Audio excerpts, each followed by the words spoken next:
Perkenalkan, nama saya Julian Daria dengan NIM G1S125057. Pada pembelajaran kali ini, kami akan membahas materi mengenai ikatan, pengikatan, isomerisme yang memengaruhi aktivitas dan eliminasi berbagai obat. Maka dari itu, saya minta ChatGPT untuk mencarikan jurnal yang sudah terindeks 1 dan terbit minimal 5 tahun terakhir.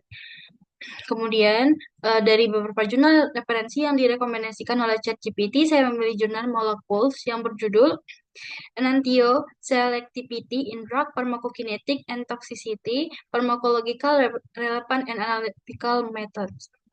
Jurnal ini sudah terindeks 1 dengan nilai SGR 0,865 di Stimago.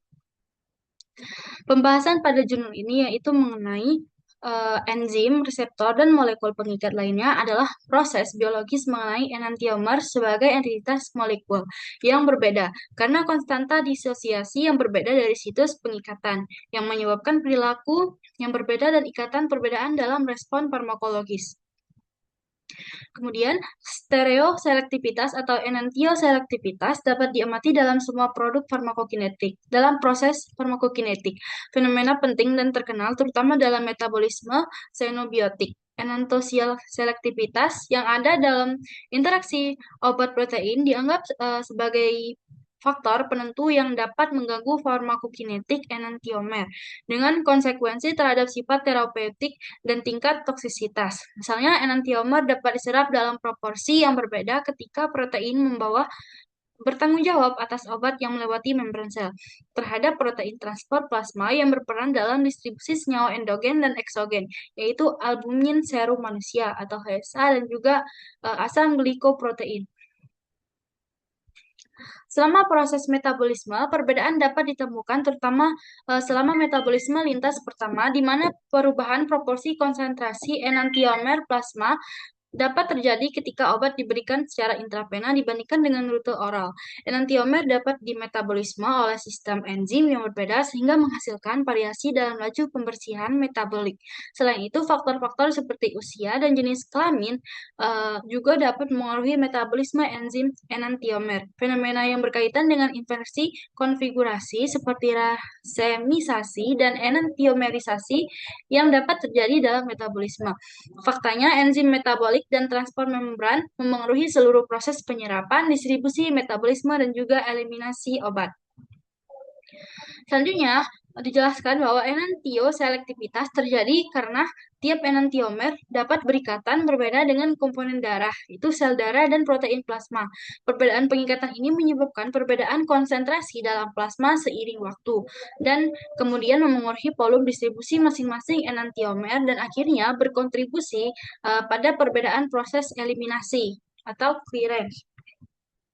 Selanjutnya, tubular merupakan proses pembuangan senyawa terionisasi melalui transporter spesifik di ginjal, dan proses ini bersifat stereoselektif karena tiap enantiomer berinteraksi berbeda dengan transport tersebut, dan derajat ionisasi ini dipengaruhi oleh pH plasma sangat menentukan proses ini. Secara umum, eliminasi ginjal obat dan metabolit juga stereoselektif, namun sebagian besar ekresi enantiomer sebenarnya merupakan akibat dari perbedaan proses metabolisme sebelumnya.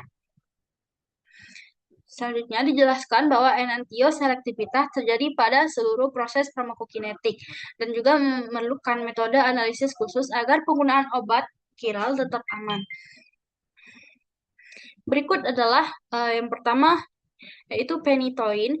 Struktur dengan cincin aromatik dan gugus karbonil yang memberikan interaksi spesifik dengan enzim metabolisme, sehingga enantiomer phenytoin mengalami metabolisme yang berbeda dan menghasilkan laju eliminasi yang tidak sama. Yang kedua adalah omeprazol, yaitu adanya pusat chiral pada gugus sulfoxide yang menyebabkan terbentuknya enantiomer yang memiliki afinitas terhadap enzim CYP. Sehingga masing-masing enantiomer menunjukkan perbedaan bioavailabilitas dan juga kecepatan eliminasi. Selanjutnya yang ketiga adalah metadon, yaitu struktur fleksibel dengan gugus amina dan cincin aromatik yang menghasilkan dua enantiomer dengan aktivitas dan metabolisme yang berbeda sehingga memengaruhi efektivitas serta kecepatan eliminasi obat dalam tubuh. Dan yang keempat adalah penlavaxine, yaitu keberadaan gugus amina dan hidroksil dalam struktur kemungkinan metabolisme melalui jalur berbeda, dan perbedaan enantiomer menyebabkan variasi dalam interaksi enzim serta laju eliminasi. Kemudian dari pembahasan tersebut didapatkan rumusan masalah itu bagaimana isomerisme atau enantiomer memengaruhi proses eliminasi suatu obat dalam tubuh. Kemudian didapatkanlah jurnal yang berjudul Comparative Single Dose Pharmacokinetic and Metabolism of Racemic Primaquine and its Enantiomers in Human Volunteers. Jurnal ini sudah terindeks Q1 dengan nilai SJR 0,865 di Chicago. Dijelaskan di jurnal ini bahwa terdapat perbedaan farmakokinetik yang signifikan antara dua enantiomer primaquine yaitu RPQ dan SPQ. Paparan obat dalam tubuh yang ditujukan oleh nilai Cmax dan AUC yang ditemukan lebih rendah daripada RPQ dibandingkan dengan SPQ. Hal ini berarti konsentrasi maksimum obat dan juga jumlah obat yang tersedia dalam sirkulasi sistemik lebih kecil pada RPQ. Sebaliknya, nilai volume distribusi dan clearance total tubuh pada RPQ lebih tinggi dibandingkan dengan SPQ, yang menunjukkan bahwa RPQ lebih banyak tersebar ke jaringan dan lebih cepat dikeluarkan dari tubuh. Perbedaan ini mengindikasikan bahwa RPQ mengalami metabolisme lintas bersama yang lebih tinggi dibandingkan dengan SPQ, dan akibatnya RPQ lebih cepat di metabolisme dan juga dieliminasi, sehingga konsentrasinya dalam darah lebih rendah. Sementara itu, SPQ mengalami metabolisme yang lebih lambat, sehingga bertahan lebih lama dan sirkulasinya menghasilkan paparan yang lebih tinggi. Kemudian perbedaan ini tuh dipengaruhi oleh enantioselektif, seperti absorpsi, distribusi jaringan, metabolisme, dan eliminasi. Selain itu, faktor-faktor lain seperti ikatan protein dan distribusi jaringan juga berperan, di mana RPQ cenderung memiliki distribusi jaringan yang lebih rendah, yang lebih tinggi dibandingkan dengan SPQ, dan juga didukung oleh nilai volume distribusinya yang lebih besar. Selanjutnya, enantiomer primaquine ini menunjukkan perbedaan farmakokinetik yang signifikan di mana paparan RPQ lebih rendah dibandingkan dengan SPQ karena RPQ di metabolisme lebih cepat dibandingkan dengan CPQ. Sebaliknya, SPQ memiliki paparan lebih tinggi karena lebih sedikit dikonversi menjadi CPQ dan membentuk metabolit yang berbeda. Kesimpulan dari pembahasan ini yaitu isomerisme enantiomer memengaruhi proses eliminasi obat karena tiap enantiomer menunjukkan perbedaan farmakokinetik dan juga jalur metabolisme yang spesifik. Pada obat primaquine, enantiomer RPQ mengalami metabolisme lintas pertama lebih cepat di hati menjadi metabolit CPQ, sehingga paparan obat dalam plasma lebih rendah dan volume distribusi lebih besar, dan juga clearance-nya lebih tinggi sehingga dieliminasi lebih cepat.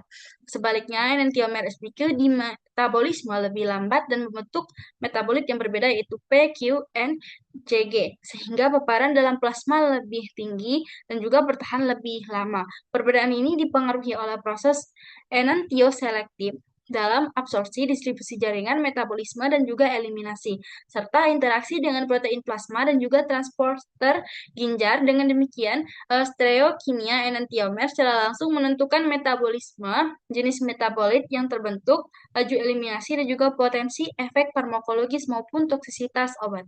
Sekian, terima kasih.